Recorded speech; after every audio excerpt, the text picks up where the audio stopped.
জয় শিব শম্ভু। আমি স্বপ্না, আর আমি আজকে বৃহৎ শিব মহাপুরাণের নবম অধ্যায়ের শিবের বিবাহ যজ্ঞ পাঠ করতে চলেছি। তো শ্লোকটি হলো, নমস্তস্যভম ভগবতে শিবায় মৃত তেজসে কপর দিনে নমস্তুত্যভম পঞ্চবক্তায় তে নম। এর আগের দিন প্রথম, দ্বিতীয়, তৃতীয় পাঠ করেছি। আজকে চতুর্থ পাঠ থেকে পাঠ করব।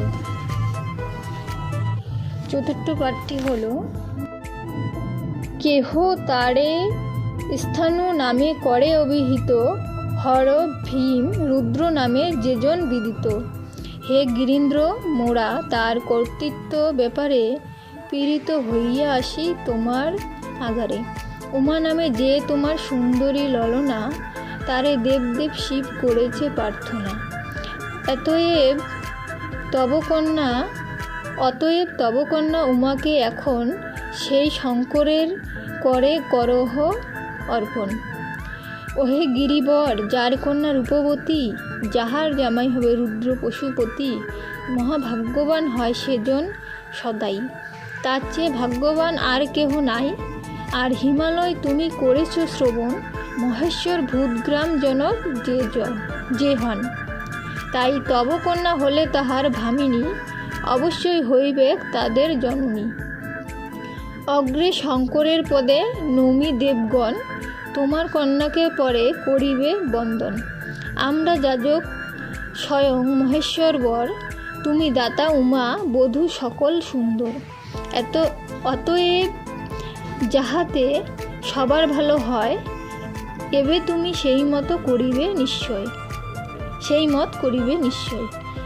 মহর্ষিগণের এই প্রস্তাব শুনিয়া গিরিবর হইলেন আনন্দিত হিয়া। গিরিসুতা উমালাজে অধোমুখী হয়, হর্ষ আবির্ভূত হইল অন্তরে নিশ্চয়। অতঃপর গিরিবর হর্ষে বিশেষ, গন্ধমাদনের প্রতি করেন আদেশ। হে গন্ধমাদন, তুমি পর্বতগণেরে নিমন্ত্রণ করিবারে যাও তরা করে। তবে সে পর্বত গিরিরাজের আদেশে সত্তর গমন করে নানা গিরি দেশে। গিরি নিকেতনে গিয়া মেরু শৈলগণে নিমন্ত্রণ করিয়া আসিল সেই ক্ষণে।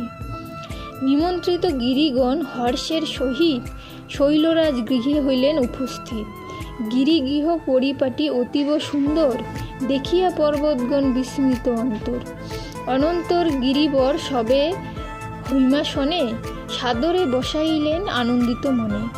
উদয় রম্যক উদ্দালক হেমকূট, মন্দর বারুণ সুবিখ্যাত চিত্রকূট।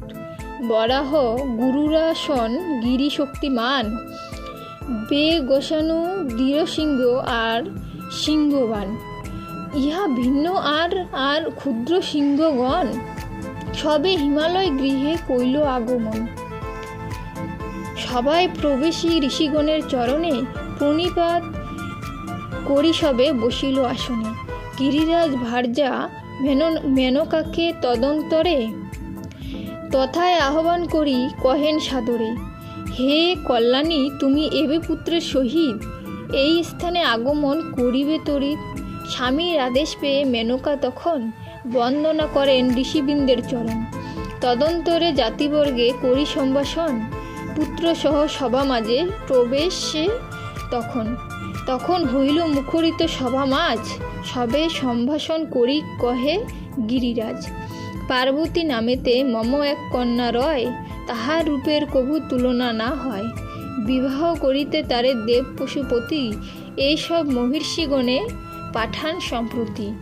তাহলে আমার কি বা করিতে উচিত, তোমরা সকলে তাহা কহিবে নিশ্চিত। তোমরা আমার জ্ঞাতিবর্গ ও বান্ধব, কহ মোরে এ সম্বন্ধে কি করা কর্তব্য। তোমাদের মতামত উপেক্ষা করিতে কখনো পারি না আমি জানিবে চিতে। এতএব এবে যাহা উপযুক্ত হয়, তোমাদের মত ব্যক্ত করিবে নিশ্চয়।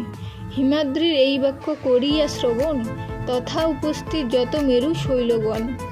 এক বাক্য কহেন যাজক ঋষিগণ, বর স্বয়ং ত্রিপুরারি দেব পঞ্চানন। এমন জামাতা সকলের মনোমত, তবে এ সম্বন্ধে কিবা আছে মত দৈত্য। ওহে শৈলবর রাজ, আপনি এখন হরহস্তে তব কন্যা করুণ অর্পণ। ইহাতে আপত্তি কারো থাকিতে না পারে, মহেশ্বরে আমন্ত্রণ করো তরা করে। গিরিরাজ প্রতি কহে মেনকা তখন, হে শৈলেন্দ্র মম বাক্য করুণ শ্রবণ। মহাদেবে এই কন্যা করিতে প্রদান, পিতৃগণ মম গর্ভে করিলেন দান। ইহার গর্ভেতে যেই সন্তান জন্মিবে, মহিষ তারকে সেই নিধন করিবে। অতঃপর মেনকা কহিল উমাপতি, বৎসে দেব মহেশ্বর হবে তোর পতি। শঙ্করের করে তোরে দানিব নিশ্চয়, তা হতে গর্বের আর কিছু নেই রয়। সার্থক হইল তার তপস্যা এখন, আশীর্বাদ করি সুখী হবি সর্বক্ষণ। অতঃপর ঋষিগণে উদ্দেশ্য করিয়া গিরিজায়া কহিলেন বিনম্র হইয়া, হে মহিষীগণ, এই কন্যা সুবদনী, বহু পুণ্য হইবে শিবের ঘরণী। এক্ষণে তাহার বধূ রূপে এ পার্বতী, আপনা দিগের পদে করিছে প্রণতি। সেইকালে অরুন্ধতী সেখানে আসিয়া, লজ্জিতা উমাকে নিজ অঙ্কেতে করিয়া। শিব নামোচিত বহু মিষ্ট সম্ভাষণে, সমাদরে স্তুতি তার করেন যতনে। আজকে শিবপুরাণের চতুর্থ, পঞ্চম এবং ষষ্ঠ পাঠ করেছি, আর বাকি পাঠগুলো এর পরের দিন পাঠ করব। আজকে এখানেই সমাপ্ত করছি। সকলে ভালো থাকবেন, ধন্যবাদ।